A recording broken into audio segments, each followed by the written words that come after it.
1, 2, 3, c'est parti.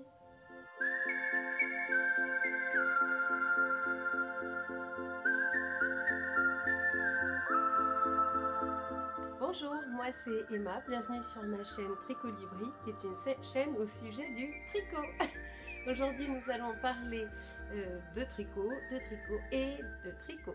J'espère que notre monteur professionnel Basile pourra insérer la petite musique et donc c'est parti pour quelques dizaines de minutes au sujet de mes encours. Et oui, aujourd'hui je vous retrouve pour l'épisode numéro 24.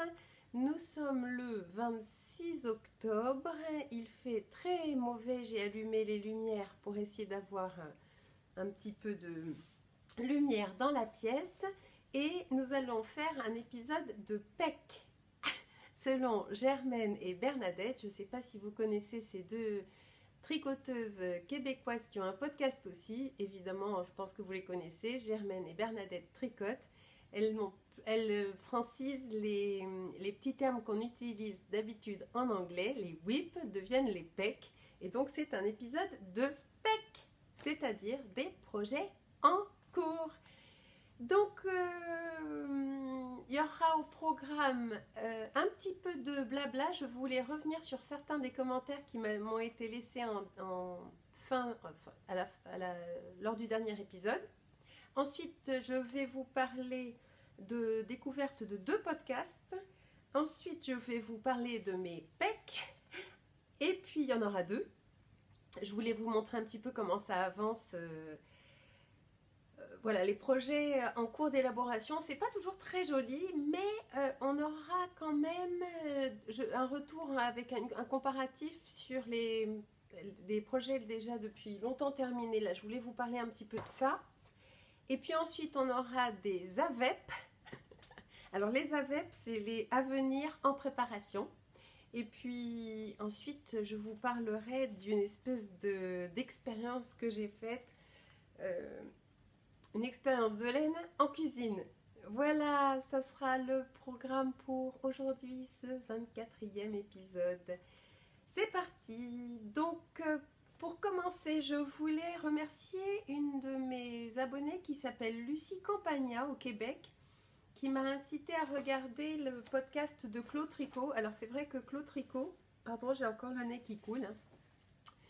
Le podcast de Claude Tricot est exceptionnelle. Elle est très très claire dans ses explications. C'est vrai que je m'en suis déjà servie et que j'en ai jamais parlé sur le podcast, mais c'est une bonne ressource pour qui veut apprendre des techniques et grâce à une francophone, puisque moi jusque là je regardais Very Pink Knits qui est très bien aussi.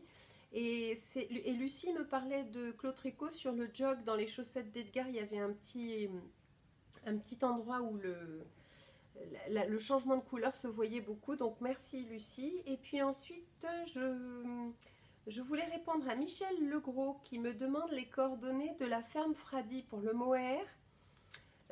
Justement je voulais vous reparler, ça tombe très bien, de la ferme Fradi. Ici voici comment ça s'écrit, la ferme Fradi. Donc mon fils Basile sera très occupé aujourd'hui et pourra certainement pas éditer la vidéo, donc je la fais à l'ancienne. Et je mettrai le lien. Vous savez, quand vous avez une vidéo YouTube, en dessous il y a le titre, comment s'appelle l'épisode, et puis vous avez un tout petit triangle pointé vers le bas. Si vous cliquez là, vous retrouverez aussi non seulement cette adresse, mais aussi les liens. Ça veut dire que vous pouvez cliquer directement et je vous le mettrai. Ça demande un petit peu de boulot, mais je le fais à chaque fois, pour que vous puissiez cliquer directement dessus et tomber sur le site de la ferme Fradi. Donc la ferme Fradi est dans les Pyrénées, dans le 64, à Louvy-Juson. Leur adresse c'est route de Lourdes, et le lieu-dit c'est Pédestares, mais vous pouvez retrouver ça très facilement sur internet. Pourquoi j'en parle? 1, pour répondre à Michel Legros. 2, pour prévenir qu'ils ne peuvent pas venir au marché de Noël à Bordeaux comme chaque année, et donc ça c'est bien dommage. Et 3, que vous pouvez bien sûr commander en ligne. On voit très bien les couleurs du mohair qu'ils proposent, mohair et soie, qui est un mohair de leur chèvre, c'est un petit peu comme une coopérative des mohaires de ferme de France, mais on sait que c'est vraiment le commerce local, et surtout quand on a un très très très beau mohair d'une très très belle qualité. Et ce que je voulais aussi vous dire, c'est qu'ils ont une chaîne YouTube aussi, la ferme Fradi, que je mettrai en lien aussi, et sur leur chaîne là, vous pouvez retrouver un épisode qu'ils viennent de tourner pour expliquer leur démarche. Et ils lancent aussi un concours, donc j'ai reçu un mail, mais on peut gagner une jolie couverture en mohair faite par leurs soins. Voilà pour le retour sur vos commentaires. Ensuite, on avait quand même de nombreux commentaires. La dernière fois, mon fils me posait la question de savoir ce que représentait le tricot pour moi. Et de nombreux commentaires disent que pour elle aussi, l'aspect cocon protecteur du tricot est véritable. J'ai Barbara Regel qui parle d'une bulle de bonheur quand elle tricote, et K. Andry qui dit qu'on sent une profonde réflexion sur le pourquoi ça me plaît tant et pourquoi je suis en manque quand je ne peux pas tricoter. Et c'est vrai qu'il y a comme une sensation de manque si j'oublie mon tricot et qu'on a un petit peu d'attente, ou que je me retrouve sans rien à tricoter, c'est presque comme un manque. Voilà pour le blabla. Je finis mon petit blabla sur une découverte, en fait 2 découvertes. J'ai découvert une jeune fille qui s'appelle Mélanie, une jeune femme toute douce, qui s'appelle Mélanie et qui a un podcast qui s'appelle Made by Meldad. Made by Meldad, et je vous le mettrai aussi en lien. Mélanie a peut-être fait 2 ou 3 épisodes, elle est douce, elle a une bonne élocution, elle présente de jolis projets, elle explique bien ses expériences en tricot, elle a de jolis modèles et je vous recommande d'aller voir. Et puis il y a en anglais une Norvégienne toute jeune aussi, jolie comme un cœur, qui s'appelle Inga, qui a 4 épisodes et dont le podcast s'appelle Knitting Traditions. Ce qui est trop drôle, c'est qu'elle habite sur un fjord en Norvège, à peu près, enfin je pense dans la région où j'ai grandi moi, Stavanger, et que elle inclut aussi des images qui sont magnifiques. Elle tricote avec vous, donc on peut s'installer, tricoter avec elle, c'est vachement sympa. Knitting Traditions. Voilà, donc aujourd'hui ça sera un podcast d'en cours et nous commençons par le premier PEC, c'est le No Frills. Voilà, le No Frills Cardigan, qui est un modèle de petite knit. Vous pouvez retrouver tout ce dont je parle sur ma page Ravelry au nom de Tricolibri, et du coup les détails de ce dont je parle. Et je vous rappelle aussi que grâce à Ravelry, on peut télécharger les patrons, parce que c'est curieux, beaucoup de commentaires me demandent où est-ce qu'on peut trouver le patron de ça ou de ça, mais en fait si vous allez sur Ravelry, vous trouvez tout. Mais Petite Knit par exemple, elle a aussi un site avec d'autres modèles que ce qu'il y a sur Ravelry, des modèles en plus. Donc là c'est le No Frills Sweater. Moi j'avais vraiment besoin d'un pull comme ça, tout simple, sans froufrou, sans dentelle, sans jacquard, sans prise de tête, cables, sans torsade. Et du coup j'ai pris de la Flora de Drops, de la Kid Silk de Drops. J'avais envie d'essayer cette laine là, la Flora, dont parlaient les filles des tricomaniaques. Elles aiment beaucoup la Flora. Je me suis emparée de mes aiguilles circulaires. J'ai pris des aiguilles 4 pour le corps. C'est mes aiguilles Chiagoul avec le super câble. C'est des interchangeables. Et pour faire les côtes, j'avais pris du 3,25. Donc je vous montre ma progression. La progression, donc works in progress, c'est ça. Et j'ai bien envie, on est entre filles, donc hop, de me dessaper pour vous montrer un peu ce que ça donne. Alors attention, donc on commence par le haut, donc j'ai mon fil de par le haut, oui c'est un top down. On commence par le haut et hop, on déroule le corps. Et c'est là qu'on se rend compte que Alors, est-ce que j'ai assez de recul? Que le pull est un peu court. Donc, c'est là que j'avais envie d'avoir aussi votre avis. Est-ce que la flora, selon vos expériences, est-ce que la flora va s'étendre au blocage? Est-ce que j'ai un peu de chance de voir le pull rallonger un petit peu au blocage, ou est-ce que c'est un peu juste? Parce que j'ai là, pour faire rien que cette bande de côte de 7 cm, j'ai mis toute une après-midi. J'étais en vacances et j'en ai profité pour beaucoup tricoter. On a fait beaucoup de routes aussi. Voilà, dites-moi si la flora, parce que c'est la première fois que je l'utilise, si la flora va, même 2 cm, ça m'irait. Est-ce qu'elle va prendre en longueur ou... Parce que là, on voit pas très bien où ça arrive. Voici, là. Bon. Ce qu'il faut que je me dise aussi, c'est que là, on voit pas du tout bien l'effet rendu, puisque j'ai pas le poids des manches, parce que malgré tout, les manches, quand elles sont faites, j'ai remarqué qu'elles font descendre aussi le pull. Hein.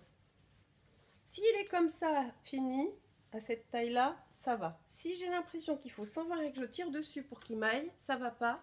Et tant pis, je défais ça, je rajoute 3 cm et ensuite je fais mes côtes. Donc ce pull, il est vachement sympa. Il est tout simple avec un raglan que j'ai pas trop mal réussi, mais sans que ce soit la perfection non plus. Ce que j'ai changé moi, c'est que j'ai fait des côtes torse au lieu de faire des côtes normales, enfin des côtes droites, juste pour l'encolure, parce que je trouve que ça fait un plus joli fini. Mais je trouve que ça se justifie pas trop sur le bas, et surtout je trouve que ça a tendance à beaucoup resserrer, et déjà qu'il a une petite forme un peu bombers parce qu'il y a des diminutions vers le bas, je voulais pas en rajouter dans l'effet serré puis boule. Donc j'ai fait mes côtes torse là, mais pas là. Et aussi, ce qui est vachement bien, c'est que vous avez quelques rangs raccourcis. Alors moi, je vais l'enlever pour vous montrer, parce que pendant longtemps, j'ai pas compris du tout ce que ça voulait dire rang raccourci et à quoi ça servait les rangs raccourcis.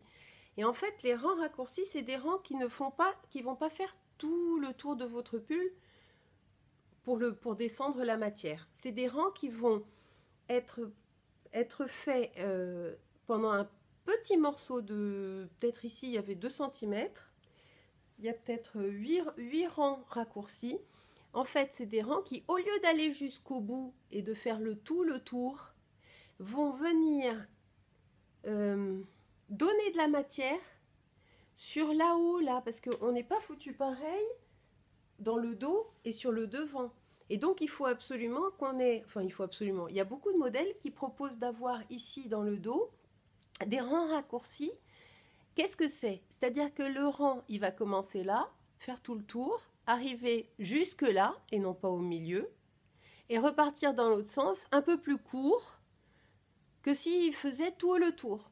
Et du coup, en faisant un, et puis en le décalant, en faisant un deuxième, puis un troisième, un quatrième, etc., vous arrivez à avoir un petit peu plus de matière sur l'arrière que sur l'avant, et ça va remonter un peu le haut du dos. Bon, je vous le dis, je suis sûre que j'ai plein d'abonnés, plein de viewers qui savent très bien à quoi servent des rangs raccourcis. Seulement moi, je tricote depuis 2 ans. Enfin, je tricotais quand j'étais petite, mais c'était vraiment du tricot avec les aiguilles droites, plein de trous partout. Enfin, j'adorais ça déjà, mais je ne tricotais pas du tout de la manière dont je tricote aujourd'hui. Et du coup, pour moi, les rangs raccourcis, c'était mystérieux. Donc peut-être qu'il y a plein de gens qui savent déjà ce que c'est qu'un rang raccourci, les rangs raccourcis et à quoi ils servent. Moi, je l'explique à ceux qui, comme moi, n'avaient pas tellement bien compris à quoi ça servait jusque là, en fait. Voilà, moi, là j'ai bien compris à quoi servaient les rangs raccourcis, d'autant plus qu'ils sont un peu visibles. Voyez-vous, là là, on voit qu'il n'y en a pas.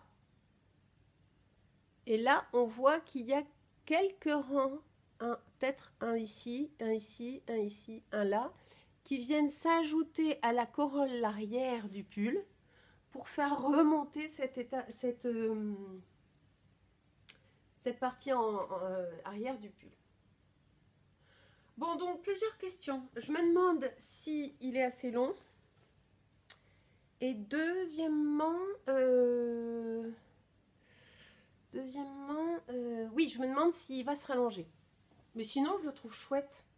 J'ai vraiment hâte de le finir. Et il est long. Ah, c'est long à faire. Hyper long à faire. Hop. Je vais vous montrer comment je m'y prends avec ces histoires des aiguilles. Je vais, hop, remettre une tenue décente et je vous montre tout de suite comment je m'y prends avec mes aiguilles, si ça peut vous intéresser.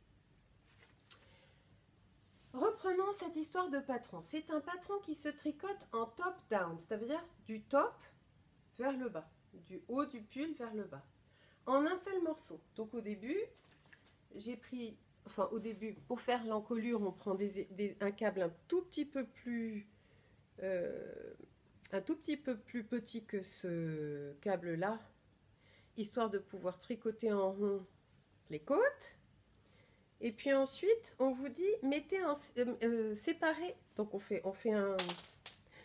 Zut, elle est tombée. On fait un tube avec des raglans. Donc on a ici une séparation entre les mailles qui vont aller sur les épaules et les mailles qui vont aller sur le corps, avec deux lignes perpendiculaires.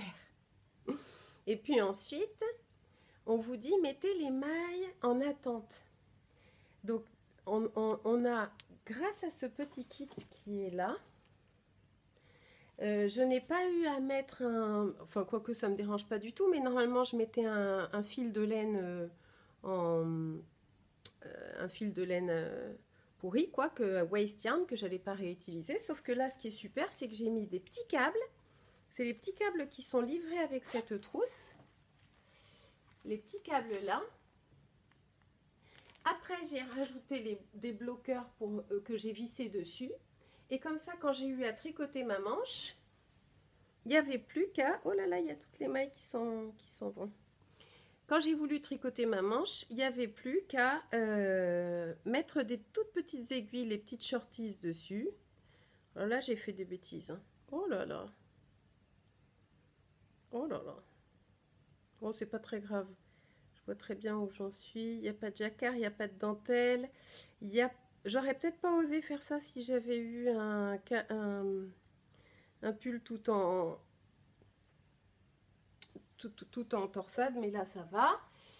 Donc ce que je raconte, c'est que quand j'ai eu besoin de tricoter ma manche, j'avais plus qu'à mettre mes petites aiguilles dessus. Et alors ce que je fais, c'est que comme dans ce kit, il y a une aiguille courte de chaque taille et une aiguille longue, je vais vous remontrer, hein, je vous montrerai après.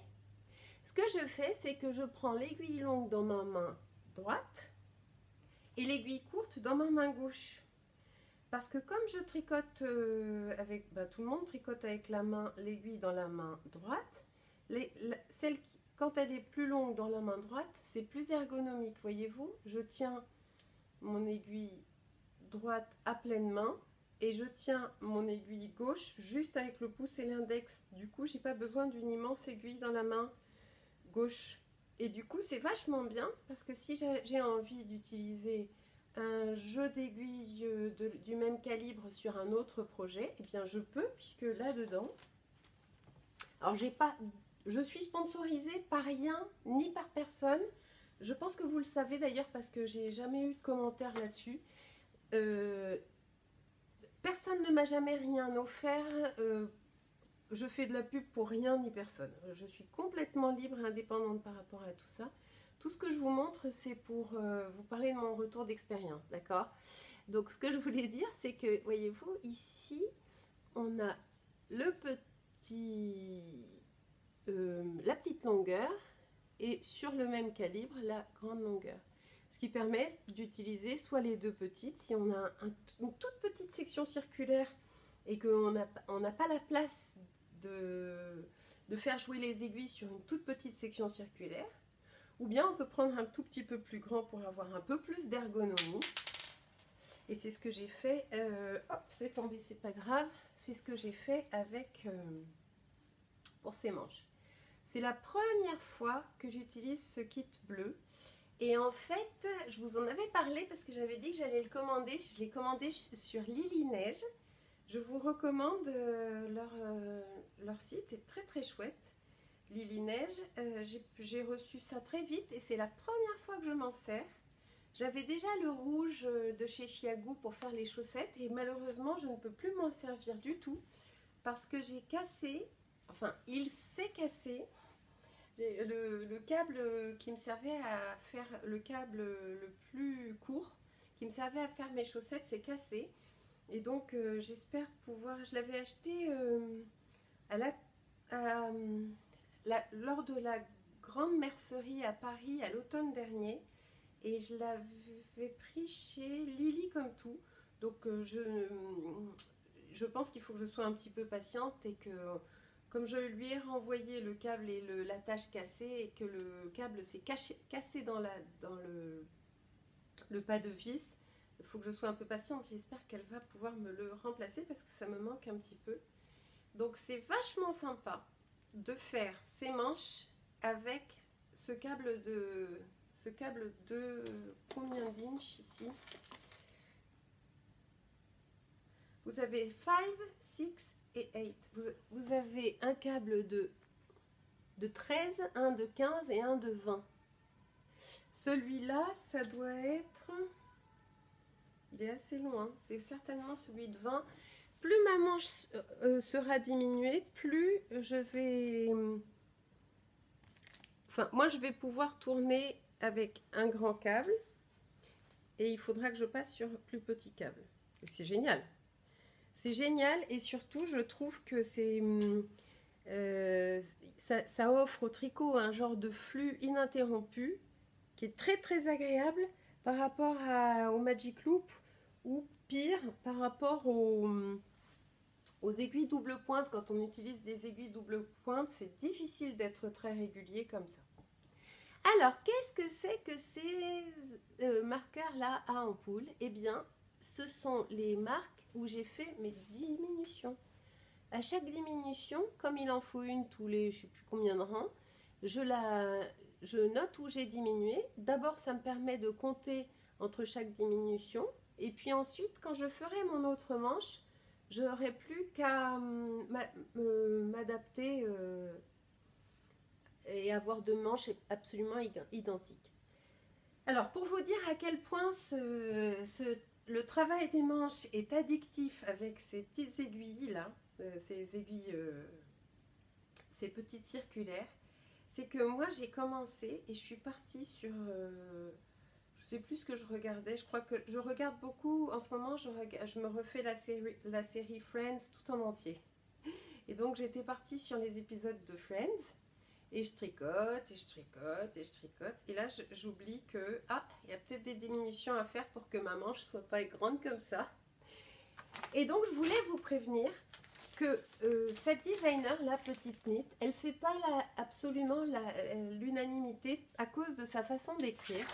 Et c'est vrai que elle explique un peu à l'ancienne. C'est-à-dire qu'il faut absolument lire, d'abord je conseille moi de lire tout le patron avant de se mettre au travail parce que vous allez voir sa façon d'écrire et vous habituer à sa façon d'écrire. C'est quand même elle qui va vous guider pour réussir l'ouvrage, hein. Donc il faut quand même vraiment s'imprégner de sa démarche. Ensuite, moi je me suis fait avoir, et c'est pas la première fois pourtant, parce qu'elle vous explique un truc sur quelques lignes et après il y a marqué et en même temps faire les diminutions tous les temps de rang. Sauf que vous avez commencé tranquillement, joyeusement à déployer votre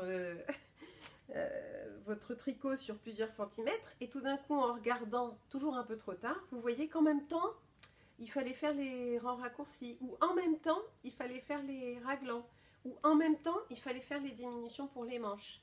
Donc c'est le seul truc, et ça je crois que c'est une façon d'écrire les patrons un peu à l'ancienne. Et nous les tricoteuses novices qui apprenons le tricot moderne maintenant, on n'est pas du tout habitué à ça. Alors que je sais que dans les patrons anciens de Fil d'Art, de Bergère de France et tout, c'était vraiment comme ça qu'on écrivait. Donc je pense que Petite Knit, elle nous prend pas par la main. Et c'est pas mal non plus. Ce que j'ai noté, c'est qu'il faut lire.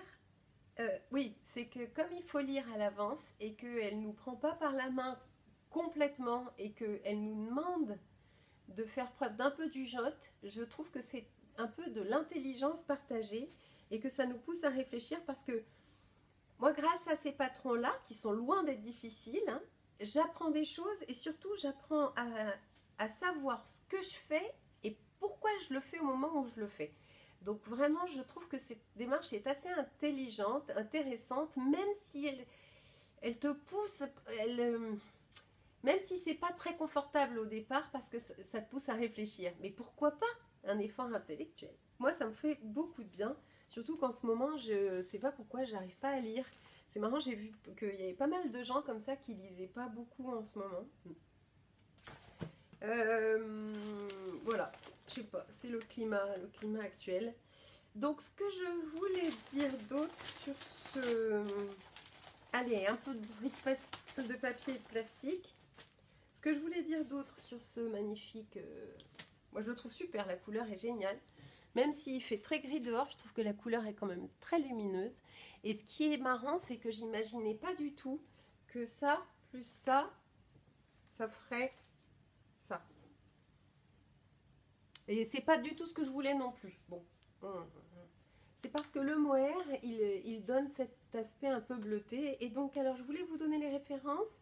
C'est de la Drops, la laine budget friendly qui me va très bien en fait, couleur 10, et la Flora Drops couleur 4, ça c'est très fin, ça c'est mohair et soie. Pour ceux qui me connaissent, vous savez que moi j'aime bien les matières naturelles, hein. J'ai pas du tout envie de tricoter du nylon, de l'acrylique ou quoi que ce soit d'autre, sauf pour les chaussettes un petit peu, qu'il y en a un petit peu, c'est important. Et ça c'est composé quand même de 65% laine et 35% alpaga. Donc laine, alpaga, mohair, soie. Pas dégueu, pas dégueu, pas dégueu. Pour l'instant, j'en ai utilisé 3 pelotes. Oui, je viens de commencer ma 4e pelote. Non, oui, je viens de commencer ma 4e pelote de Flora. Et je viens de commencer aussi ma 4e pelote de Kid Silk. J'en aurai trop puisque j'en avais commandé, je crois, 8. Enfin, ça va faire beaucoup. Je trouve que celui-là, là, en fin de journée, il est un peu piquant. Et j'aimerais bien essayer un autre mohair pour un prochain projet. Ça tombe bien parce que j'en avais pris à la ferme Fradi. Donc je pourrais comparer et vous donner mon retour d'expérience. Voilà pour ce pec. Le pec, il est bien, hein. Alors là, moi, je trouve que oui, ça manque un peu de régularité. J'espère qu'au blocage, mon montage là, j'ai fait un montage très élastique, un German Twisted Cast-On. Et il est bien. Il revient bien, il est bien. Donc je voulais pas attendre le prochain épisode et qu'il soit terminé pour vous le montrer parce que j'avais tellement... Enfin d'abord il avance lentement, donc je voulais vous en donner des nouvelles. Et puis parce que j'avais tellement... Enfin je suis un peu embêtée pour la hauteur. Dites-moi si vous savez si la Flora va me donner quelques centimètres supplémentaires ou si c'est... Non, s'il faut tout défaire, commencer le bas. J'ai pas envie. J'ai pas du tout envie. Je vous ai tout dit là-dessus. Patron, ah oui, je fais la taille M. Je vous ai montré les histoires de câbles, Oui, c'est très pratique de pouvoir mettre les manches en attente sur ces petits câbles-là. Je vous l'ai dit, c'est bon. Qu'est-ce que j'ai d'autre comme pec? Bah oui, j'ai le Lunae. Le Lunae. Donc le Lunae est un patron de Natasha Hornby qui utilise du point mosaïque. C'est pour ça que j'ai pris ce patron, c'est que j'avais très envie d'abord d'un bon gros châle d'hiver et ensuite j'avais envie de m'apprendre la mosaïque. J'avais vu sur le podcast de deux Canadiennes qui s'appellent Caitlin et Jacqueline, Caddy Jack Knits. Je l'avais vu fini et ça m'avait vraiment beaucoup plu. Allez, je suis encore en train d'enlever des mailles. Le problème c'est que je me suis trompée hier et que du coup, enfin on se trompe beaucoup. On se trompe beaucoup. Ben, je me trompe beaucoup, mais mes copines aussi, parce que je le tricote en cale avec deux copines. Je vous l'avais déjà dit, hein, c'est Philippine et Agathe. Agathe, elle a un podcast aussi. Donc voilà où on en est. La première partie du châle, c'est cette partie-là, avec augmentation, puis diminution, avec ce point qui s'appelle le Start Stitch et ce point de découverte là de la mosaïque. Et ensuite, on va relever des mailles tout le long. Moi, je regrette un petit peu parce que je les ai relevées trop proches du bord, mais je pense qu'au blocage, la laine va se prendre sa place, ça ira. Et ensuite, on fait cette deuxième partie qui sera en fait la pointe du châle. Donc moi, je vous le montre. Vraiment, heureusement que je vous ai prévenu que c'était un podcast de PEC, hein, parce que c'est pas très joli à montrer. Mais comme ça, vous aurez une idée de la fabrication du truc avant que je vous le montre fini. Donc je crois à chaque fois avec ce patron tu crois que tu as fini, à chaque fois, à chaque étape tu te dis ah c'est bon, j'y suis presque, et puis ça a beau être vraiment pas difficile parce que c'est pas du jacquard, c'est du mosaïque, donc c'est de la mosaïque. Donc en fait pour faire de la mosaïque, tu tricotes une fois une couleur et l'autre tu la glisses sur ton aiguille de gauche à droite au lieu de la tricoter. Donc ça va très vite, c'est presque plus rapide que de tricoter. Et puis en plus, comme le rang arrière est le reflet mosaïque du rang avant, du rang droit, le rang arrière est le reflet du rang droit, t'as pas à réfléchir ou à regarder le diagramme sur le rang envers. Donc c'est vachement sympa, je trouve que c'est vraiment faisable. J'ai pas mal d'abonnés ou de followers qui ont voulu s'y mettre. Je vous le recommande. À part de la concentration et un peu de prise de tête, ce qui fait pas de mal, hein, c'est bien, on pense à autre chose. Je trouve que c'est vachement sympa. Donc, il est momoche sur tout le tour, là. Hein, il est momoche. Sauf là où ça va bien, mais là, c'est momoche. Et je crois que c'est là qu'on met tout plein de glands, de tassels. Est-ce que c'est là que tu les mets, les tassels? Ouais. Je crois que c'est là. Il paraît qu'il y a... Alors, il y en a 51. Oh, c'est moche, pardon. Hein. Je vous montre un truc avec un reflet. Il y a 51 pompons, là, à mettre tout le long de la bordure. Il paraît que ça prend des plombes. Donc, j'y suis pas encore. Je sais même pas quelle couleur je vais utiliser. J'utilise donc de la laine de Dererum Natura coloris argile qui s'appelle Ulysse. C'est du mérino d'Arles, c'est vachement sympa et surtout c'est très élastique, donc pour ce projet-là ça va très bien. Quand je dis que c'est élastique, c'est-à-dire que c'est une laine qui ne vous résiste pas, qui ne vous oppose pas de résistance quand vous la tricotez. Et comme dans le Star Stitch c'est un point texturé, il faut aller chercher une maille sur l'envers, un peu chiant à faire, qu'elle soit élastique, c'est bien. Ça c'est le coloris fusain, Ulysse, et ça c'est le coloris poivre et sel. Quand on tricote un ouvrage de cette envergure, il y a un moment où on n'aime plus les couleurs. Je pense qu'il y a un moment où il faudra que je vais le finir, je vais le bloquer, je vais lui mettre ses pompons, et je vais le faire sécher tout impeccable, et je vais le ranger pour le retrouver 10 jours après comme un cadeau, parce que j'en ai déjà marre de le voir alors que je ne l'ai encore jamais porté. Qu'est-ce que je pouvais vous dire d'autre là-dessus? Je le tricote en 4,5. Et je le tricote avec mes aiguilles en bois. J'aime beaucoup c'est mes aiguilles du kit Lique. Non, c'est 3,75, je me trompe. Elles sont super ces aiguilles-là. Alors celles-là, elles ont tellement forcé là qu'il faudrait que je les ponce. Je vais les poncer un tout petit peu pour leur redonner un peu de douceur. Certaines matières, en fait, vous demandent du bois. Parce que au toucher vous préférez, parce que le bruit de la laine sur les aiguilles qui s'entrechoquent, la longueur des aiguilles et tout, le justifie. Et certaines matières vous demandent du métal parce que vous avez besoin d'une précision, d'un bout de pointe un peu plus pointu. Enfin, ça, c'est des choses que je suis en train d'apprendre, que je suis contente de pouvoir partager avec vous, mais que je découvre, que chacun doit découvrir pour soi. À chaque projet, décider de quelle matière, de quel calibre d'aiguille on a besoin, on a envie. C'est aussi important que l'échantillon, la matière de l'aiguille, je trouve. Faut que j'arrête de bouger, je me rends compte que je bouge trop sur les podcasts, je me lève, je me mouche, bon, bienvenue chez moi, hein, c'est très naturel. Voilà pour le Lunae. Bien sûr, vous retrouvez tout sur ma page Ravelry, les références, les quantités de laine. Le patron est téléchargeable sur Ravelry à un certain prix, je ne sais plus, dans les 7-8 euros, quelque chose comme ça. C'est pas un projet qui revient trop cher. La laine de Dererum Natura est malgré tout très raisonnable pour cette qualité-là. Je vous recommande. Voilà pour le Lunae. Qu'est-ce que j'avais à dire d'autre? Les patrons, les pecs, la laine, c'est bon. Alors, les AVEP, les projets à venir.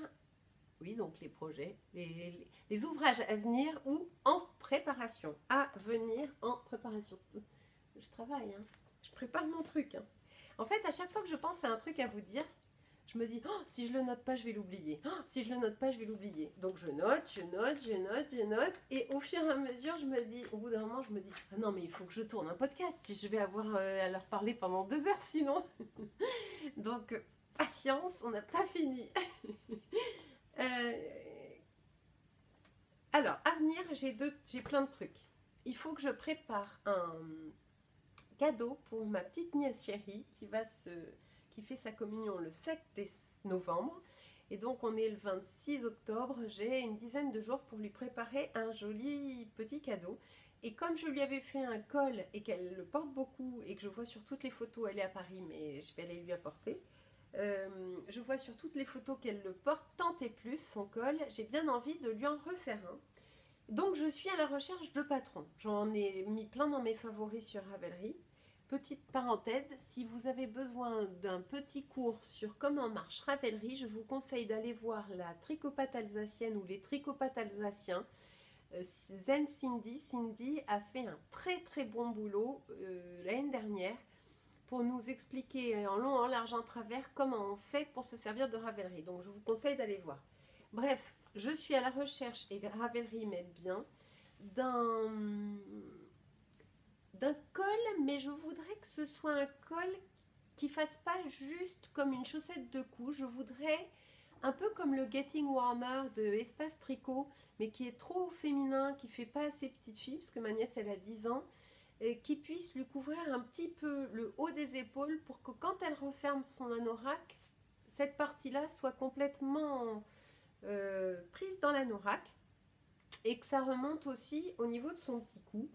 Et je lui avais fait un col comme ça l'année dernière en rentrant de Londres où j'avais intégré ce fameux mohair, mais qui est du pur mohair, qui ne se fait plus, qui est un mohair de fond de boutique que j'avais trouvé à la ferme Frady justement, et qui est du mohair pur. Mais complètement dingue. Hein. Quand on parle de la surie, la bébé surie, tout ça, je pense qu'on est dedans. Et donc j'avais envie d'utiliser aussi de la Sky, de la Drops Sky, parce que pour pouvoir tester les différentes qualités proposées chez Drops, j'avais commandé 2 pelotes de gris dans plusieurs qualités. Donc j'avais de la Drops Nord, de la Drops Charisma, de la Drops Puna, de la Népal, dans le genre j'en ai peut-être 4-5 qualités en gris comme ça de différentes gammes, parce que je voulais pouvoir faire un bonnet à chaque fois, donc 2 pelotes ça suffisait, et pouvoir vous en parler. Donc là, la Sky, elle va être bientôt sur mes aiguilles. Qu'est-ce que je déteste cette expression? Je ne sais pas pourquoi je déteste cette expression, je l'utilise quand même. Donc en fait, c'est une espèce de chaînette, et à l'intérieur de laquelle ils ont soufflé de la matière. La Sky. J'en ai entendu parler pas mal. Baby Alpaga Merino Wool. C'est le coloris 2 qui est tout joli. Un peu comment dire, mix comme ça. Et on te dit que c'est 74% alpaga, 18% polyamide et 8% wool. Et donc en fait la polyamide, même si j'aime pas trop utiliser des produits chimiques, ici on en a bien besoin parce que je crois que la chaînette elle est faite en polyamide. Et qu'ensuite c'est rempli de... c'est soufflé. Alors ça va être vachement joli et je voudrais soit doubler le col avec ça en espérant que j'en ai assez. D'où l'intérêt de peser vos pelotes avant-après. Moi j'ai un... Alors j'avais pris, que je vous montre, elle est là ma petite balance. J'avais pris pour 3 fois rien, alors Amazon, hein, très bien, mais tant pis, bon, voilà, il y a des moments où si le produit n'est pas fabriqué en France, comment faire autrement. J'avais pris une petite balance de précision. Donc je peux m'en servir tout de suite pour peser, voir ce que j'ai. Si vous connaissez un très bon patron de petit col, comme je vous dis, qui peut aller pour une enfant de 10 ans, qui soit en DK, parce que ça c'est de la DK, éventuellement avec un doublage mohair, moi je cherche. Hein. Je suis à fond dans mes recherches. Alors il me reste 60 grammes. Ça veut dire que c'était une pelote de 100 grammes. Et ça veut dire que j'en ai utilisé 40 dans son premier col. Ça veut dire que j'en ai assez pour doubler celui-là. Ah, ça va être magnifique. Donc, peut-être pas de la dentelle parce que son premier col était en dentelle. Si vous voulez aller voir sur Ravelry, ça s'appelait le Growing Leaves Col. Je ne veux pas faire 2 fois le même. Et peut-être plutôt en point texturé ou alors en côte. J'en ai vu plein des patrons qui me plaisent bien. Mais... j'ai pas encore fait mon choix, il me faut un peu d'espace pour ça, un peu d'espace de cerveau disponible. Et en ce moment, c'est les vacances scolaires et du coup, là, j'ai mis Edgar sur un petit jeu vidéo en attendant qu'il ait un copain qui arrive et qu'ensuite, j'essaye de trouver des activités pour eux et de jouer aux gentils organisateurs. Du coup, le tricot, c'est beaucoup par là, ça me donne très très envie, j'y pense la nuit, je m'endors en réfléchissant à des projets futurs et tout, mais je suis vite rattrapée par la réalité du terrain, avec là en ce moment les vacances scolaires, des activités organisées, parce que sinon vous avez des écrans toute la journée, les enfants sur les écrans toute la journée, donc ça va pas du tout. Donc voilà, le prochain AVEP en Drops Air, en mohair Fradi. Quel projet faire avec? On va voir ça. Il y aurait le Snuggle is Real de Maxime Cyr. J'ai jamais tricoté de Maxime Cyr, c'est un designer québécois. Sauf que je trouve que c'est un peu adulte. J'ai peur que ce soit trop grand pour ma nièce et que je sache pas trop adapter le nombre de mailles au montage. Et en plus, je trouve que c'est un petit peu masculin. J'aurais envie pour ma puce d'un truc un petit peu plus féminin. Voilà. Bon, ça c'est bientôt. Ensuite, le deuxième AVEP à venir en préparation, c'est un pull Ridari, qui est un design islandais et qui utilise de la laine islandaise. C'est cette fameuse Letlopi. Et du coup aujourd'hui, je ne vous l'ai pas dit, mais je porte mon Fan and Feather, qui est un pull de Amy Christophers, qui était un pull en jacquard que j'ai fait l'hiver dernier, en utilisant, non pas celle-là, elle était grise, hein, mais en utilisant la Letlopi. Et ce week-end, j'ai eu le plaisir de recevoir ah oui, elle était grise comme ça, de recevoir mon oncle qui m'a demandé de tricoter quelque chose pour lui. Donc c'est une commande. Donc je lui ai montré tout ce que j'avais déjà fait dans cette laine. On a bien réfléchi au patron, au modèle. Je lui ai proposé le Ridari. Je ne sais pas comment ça se prononce, mais quelque chose comme ça. Ridari. Et je vais bientôt vous montrer... j'ai commandé la laine. Donc j'ai commandé chez The Wool Warehouse en Angleterre, parce que ni chez Laine et Tricot, donc c'est Gwenola, ni sur Triscott qui distribue aussi cette laine Istex là, la Lopi Istex, il n'y avait mes couleurs. Mon oncle a choisi un fond vert foncé et des motifs de jacquard vert plus clair, gris clair, comme ce gris là, et noir. Ça tombe très bien parce qu'il me restait du noir, donc je vais pouvoir utiliser les quelques pelotes qui me restent. Et la couleur verte du fond doit être victime de son succès parce que je n'en ai pas trouvé en quantité suffisante en France. J'ai dû commander sur le site The Wool Warehouse. C'est la première fois que j'y commande quelque chose, c'est à Londres, en Angleterre, au sud de Londres, je crois. Et ils avaient la quantité adéquate. Alors, j'ai payé un peu de frais de port, mais c'était pas délirant non plus. Donc, je me suis laissée tenter pour cette commande-là. D'habitude, j'aime bien vraiment commander en France, mais il n'y avait pas. Et puis, en plus, je ne vais pas attendre 2 ans pour tricoter son pull à mon oncle. Donc, j'avais envie que ça avance. Il y a 4 couleurs. Ça va donner le même calibre que celui-ci. Donc je tiens à préciser que même si cette laine a un très joli halo une fois terminée, je pense que vous le voyez surtout sur le gris, là, le clair, elle est très rêche, elle est très piquante même. Mais voyez-vous, là j'avais que mon petit débardeur, j'ai le pull à même la peau, c'est pas atroce à porter non plus. Ça dépend de quelle sensibilité on a, mais le pull quand il se réchauffe au contact du corps devient moins piquant, premièrement. Et deuxièmement, forte de mon expérience, puisque j'ai beaucoup déjà utilisé cette laine, je sais qu'en le lavant, le pull va vraiment s'adoucir. Donc pour aller avec celui-là, je m'étais fait le petit bonnet Snow Lovely. Et comme je ne l'ai jamais lavé, eh ben, il est importable. Il me pique terriblement le front. C'est horrible. Donc il faut que je le lave. Faut que je le lave parce que je vois bien que celui-là, qui était un pull en plus gros calibre, le calibre au-dessus, ça s'appelle Alafoss Lopi. Donc vous avez 2 qualités. Vous avez Let, qui veut dire léger, Let Lopi, et Alafoss Lopi, qui est un petit peu plus épais, que je vous montre. Alors ça et ça, voyons, est-ce que je vais sortir? Est-ce que je vais réussir à vous sortir un brin? Ah, pas terrible. Vous voyez la différence? Ça c'est let, ça veut dire léger, et ça c'est Alafoss qui est plus bulky.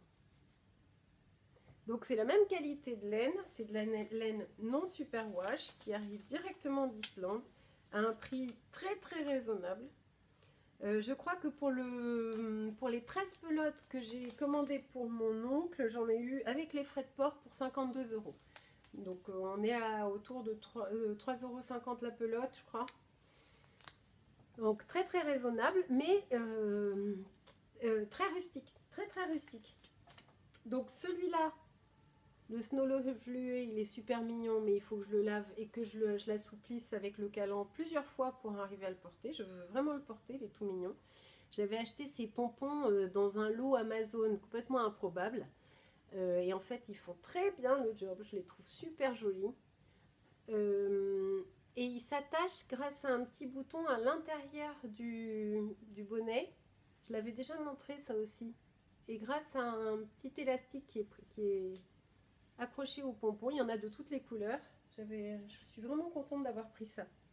Donc ça c'est un pull que j'avais fait en gros calibre, hein, là, en Alafoss Lopi pour mon mari, et qui est devenu très doux au fil des lavages. Enfin on l'a lavé 3 fois. En fait, on vous le dit sur le site Laine et Tricot, c'est une laine qui va boulocher 2 fois. Et au fur et à mesure des rasages, elle ne boulochera plus. Elle aura rendu son excès. Et surtout, elle va beaucoup s'assouplir et s'adoucir. Je ne sais pas si à la caméra, on est en mesure de voir la différence d'usure. Celui-là, je l'ai offert à mon mari en mai et il ne l'a jamais encore lavé. Je l'ai juste bloqué. Et il est encore très très rude et je trouve que les motifs sont pas encore assez mélangés. Alors que celui-là, il a été lavé et porté pendant 2 ans. Non, pas 2 ans, 1 an et demi peut-être.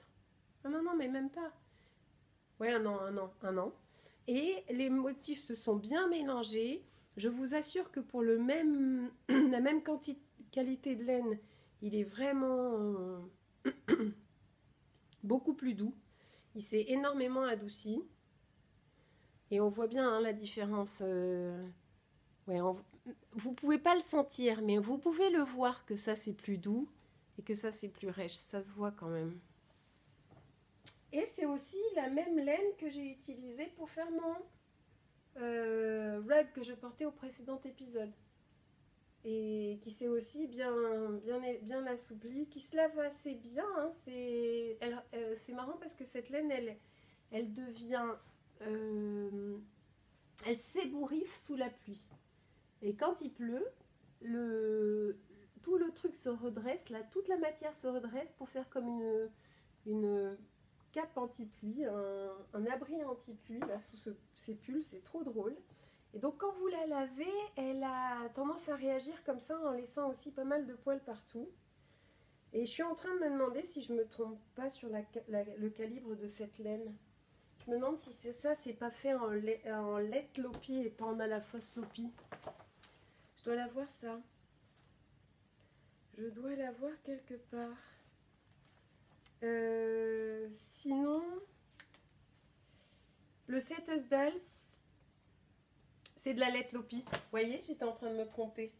Ça, c'est un calibre plus petit que ça. Et oui, heureusement que je vérifie. J'étais en train de vous dire des bêtises.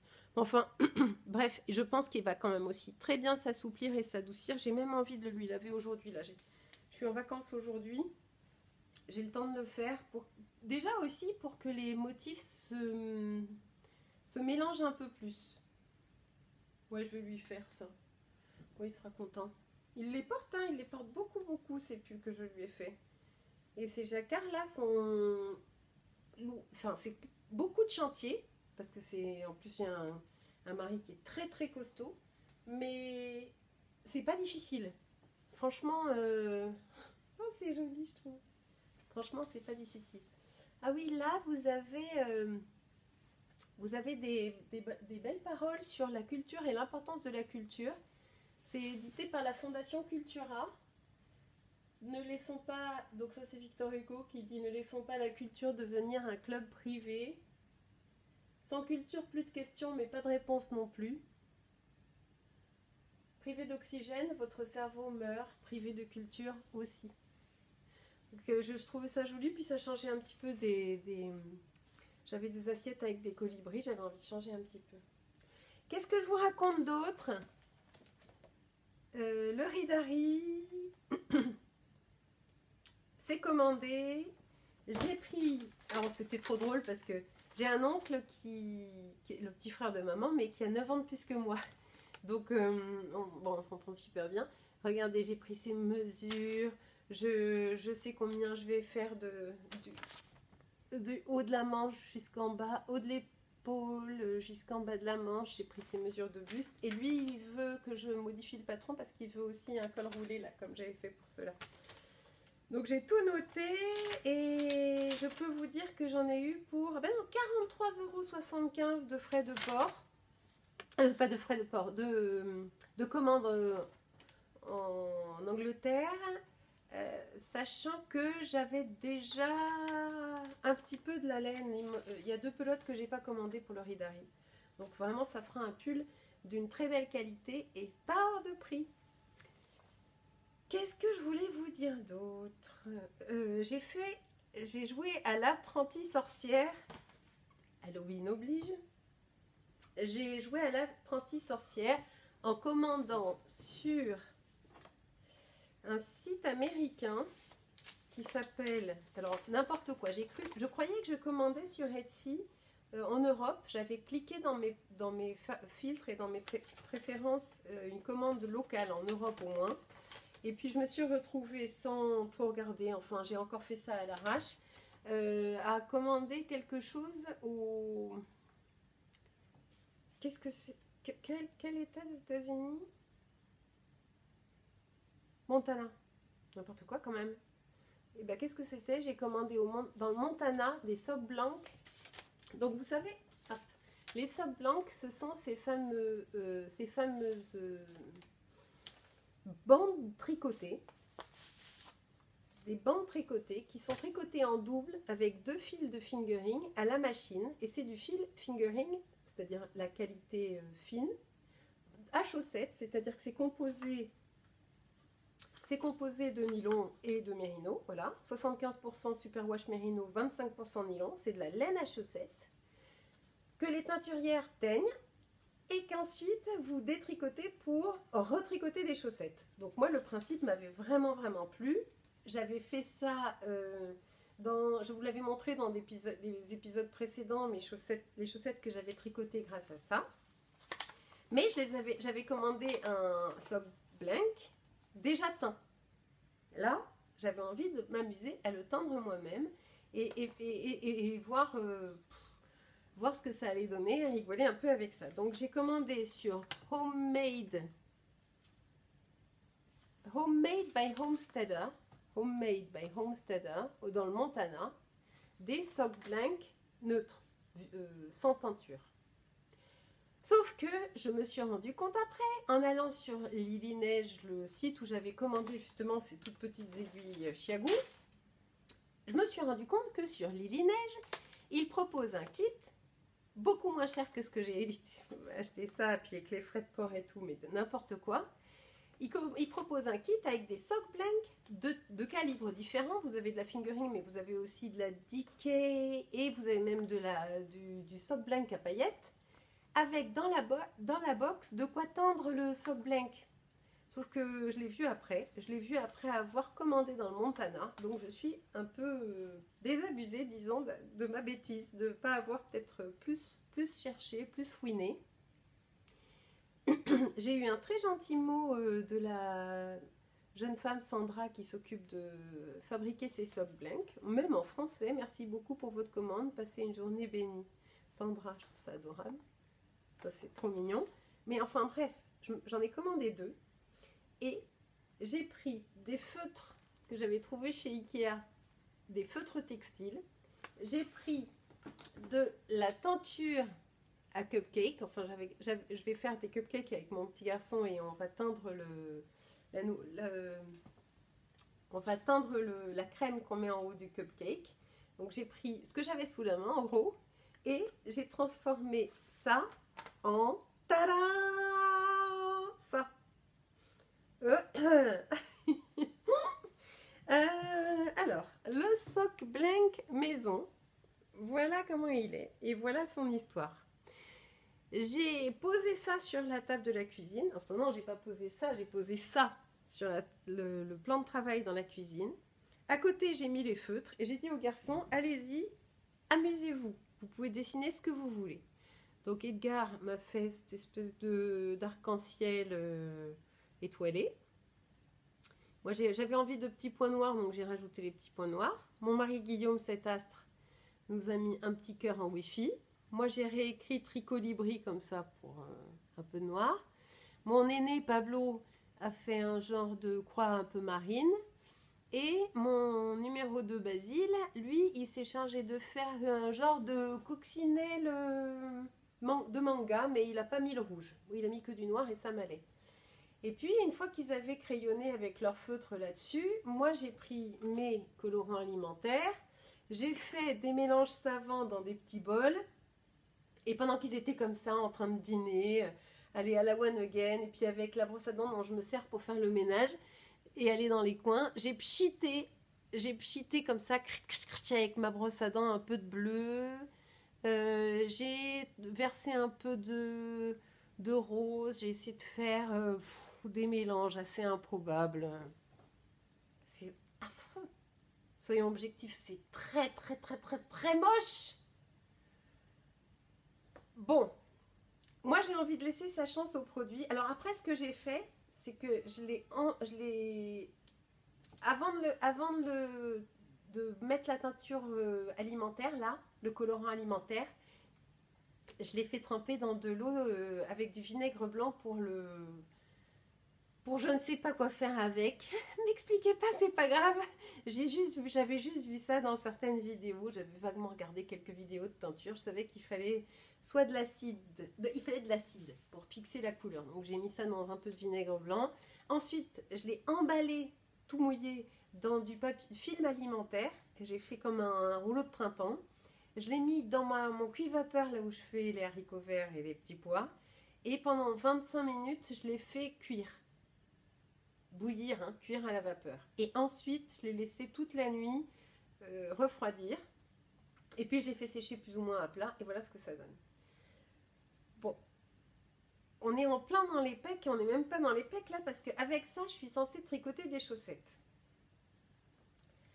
Peut-être que ça peut être de très belles chaussettes. Hein. Ça peut. Tu sais jamais à l'avance ce que ça va donner. Donc ça peut faire des super chaussettes. Bon, moi j'y crois pas trop. Les chaussettes, je vais les faire quand même parce que j'adore détricoter des socks blancs pour tricoter des chaussettes. C'est un truc un peu aberrant. Quand j'ai vu ça la première fois, j'ai dit non mais là on va trop loin là. Et en fait, je comprends le truc est génial. Je sais pas pourquoi. De détricoter ce truc-là, de faire une pelote avec l'autre brin, parce qu'il y a deux brins. De finir avec une chaussette, et puis, enfin, c'est bizarre, c'est une satisfaction particulière qui n'est pas la même que de se faire un pull, par exemple. C'est pas le même tricot, c'est pas le même job du tout, c'est rigolo comme tout. J'ai très envie de me faire des chaussettes doublées en mohair. Et ça, c'est des chaussettes de maison. Et du coup, je me demande si je vais pas justement utiliser ce sock blank là pour me faire ces chaussettes en mohair. En me disant, le mohair aussi, il va aider à donner sa chance au produit.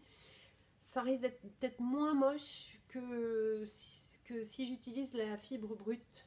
Mais en même temps, du coup, on verra pas ce que donne la fibre brute. Donc, je sais pas. Bon, en tout cas, en ce moment, j'ai pas mis de chaussettes en route. Donc, je peux pas vous en montrer dans les pecs. Mais c'est quelque chose que je vais mettre bientôt en route parce que j'ai rien pour quand je m'en vais de la maison et pour tricoter tranquillement aux arrêts de bus. Donc, ça va être bientôt sur mes aiguilles. Oh, j'aime pas cette expression. Pourquoi j'y arrive pas avec cette expression? Donc voilà, ce sera prochainement un pec. Je crois que je vous ai tout dit les amis, il est l'heure d'y aller, de reprendre le cours d'une vie normale. Je vous adresse à toutes et tous ma profonde amitié. J'espère que vous allez très bien, que le tricot vous réconforte parce que c'est un très bon mode de réconfort. Prenez très bien soin de vous et je vous dis à bientôt. À bientôt sur Tricolibri. Bye.